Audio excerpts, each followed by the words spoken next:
आज टॉपिक है हमारा कंजर्वेशन ऑफ लीनियर मोमेंटम, रेखीय संवेग संरक्षण। तो क्या कहता है रेखीय संवेग, तो आपको बताया ना रेखीय संवेग यानी linear momentum P is equal to क्या होता है, mv होता है। P is equal to mv।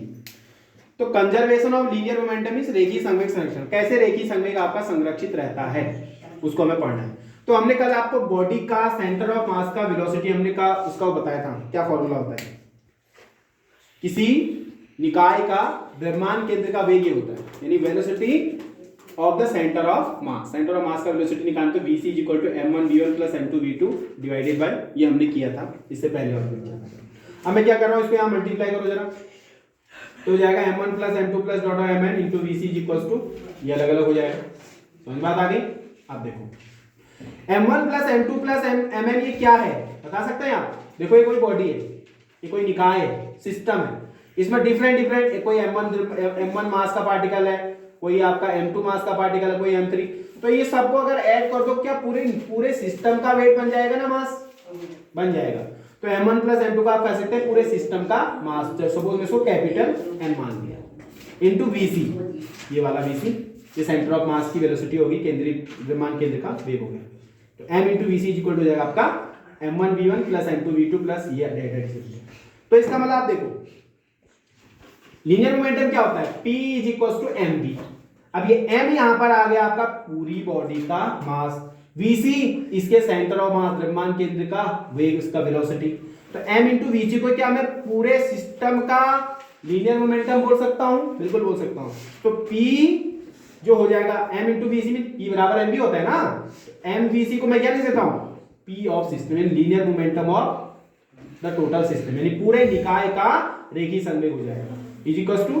अब ये m1v1 क्या होगा, एक पार्टिकल, जो उसमें एक पार्टिकल है उसका रेखीय संवेग p1 हो जाएगा plus p2 dated as p1 तो आप कह सकते हैं कि पूरी बॉडी का, पूरे सिस्टम का लीनियर मोमेंटम, पूरे सिस्टम का अगर आपको लीनियर मोमेंटम निकालना है तो क्या कितना होता है, the total linear momentum of the whole system is the vector sum of the linear momentum of all the particles। उसके जितने भी पार्टिकल हैं उन सभी पार्टिकल के लीनियर मोमेंटम का अगर वेक्टर सम कर दें, उनको ऐड कर दें, उतने के बराबर होता है क्या, पूरी बॉडी का लीनियर मोमेंटम। तो आप लिख सकते हैं the linear momentum of whole system is the vector sum of the linear momentum of all individual particles। यानी जितने भी इसके इंडिविजुअल पार्टिकल हैं उन सब पार्टिकल का जो लीनियर मोमेंटम होगा उन सबको आप वेक्टर सम का ऐड करें, वो आपका पूरी सिस्टम का लीनियर मोमेंटम बन जाता है। ये है आपका लीनियर मोमेंटम। अब देखो अगला क्या है, अब क्वेश्चन है कंजर्वेशन ऑफ लीनियर मोमेंटम, यानी रेखीय संवेग संरक्षण कैसे रहता है। ये बात समझना है आपकी, किसी निकाय का कुल रेखीय संवेग उसके कणों के रेखीय संवेगों के सदिश योग के बराबर होता है, ये मैंने लिखा है। बात समझ आ गई। ओके, अब कंजर्वेशन ऑफ लीनियर मोमेंटम इस रेखीय संवेग संरक्षण कैसे कंजर्व रहता है। अगर मैं सपोज मान के चलूं इस निकाय में, सिस्टम में जो F नेट है वो एक्सटर्नल यानी बाहरी जो बल लगा है, बाहर से जो फोर्स लगा है, एक्सटर्नल फोर्स लगा है, वो नेट फोर्स कितना लगा है, इस पे 0 लगा है। सपोज मान लो एक बॉल है, ये बॉल ऐसे चल रही है, रोल कर रही है, और इस बॉल पे आगे रोल कर रही है, इस बॉल पे कोई भी फोर्स एक्सटर्नल नहीं लगा, यानी F नेट इसमें 0 हो गया।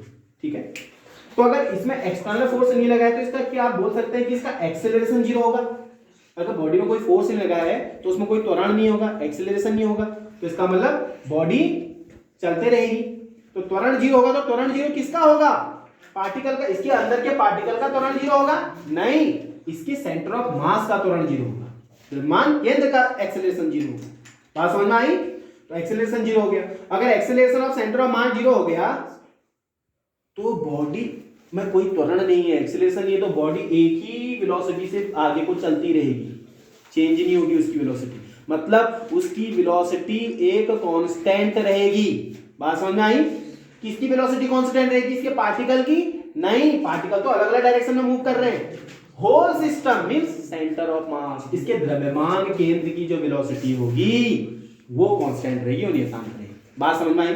तो इसका ये पूरी बॉडी एक कांस्टेंट स्पीड से मूव करेगी, इसका centre of mass constant speed से मूव करेगा क्योंकि कोई त्वरण उसमें एक्सेलरेशन नहीं है।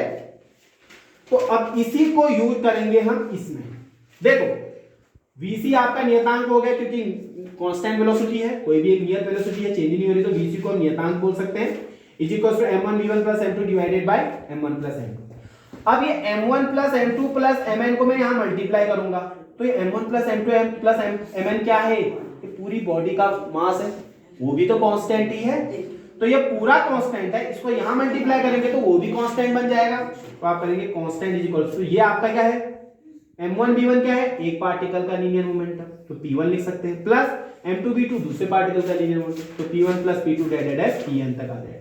तो आप बोल सकते हैं p1 plus p2 plus pn is equal to constant means नियतांक। हो गया? इसका मतलब उस बॉडी का, उस सिस्टम का जो टोटल लीनियर मोमेंटम है इस सिस्टम का, ये रोल कर रहा है, एक्सीलरेशन जीरो है, बाहरी जो बाह्य एक्सटर्नल फोर्स लगा है वो जीरो है, बॉडी की वेलोसिटी कांस्टेंट है, तो उस केस में जो इसका टोटल लीनियर मोमेंटम होगा वो क्या होगा? हमेशा कांस्टेंट रहता है। बात समझ में आ गई? सो आप कह सकते हैं the total linear momentum of the system is constant when the net force, जिसमें बाहर से बल लगाया गया क्या हो, इज जीरो।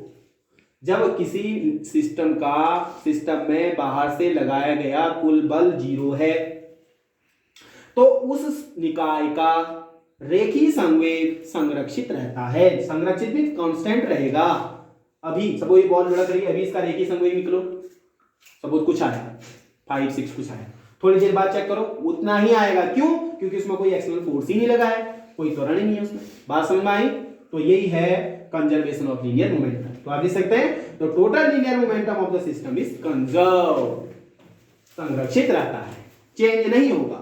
कब? जब कोई बाह्य बल उसमें नहीं लगा होगा। क्लियर है? Note it down.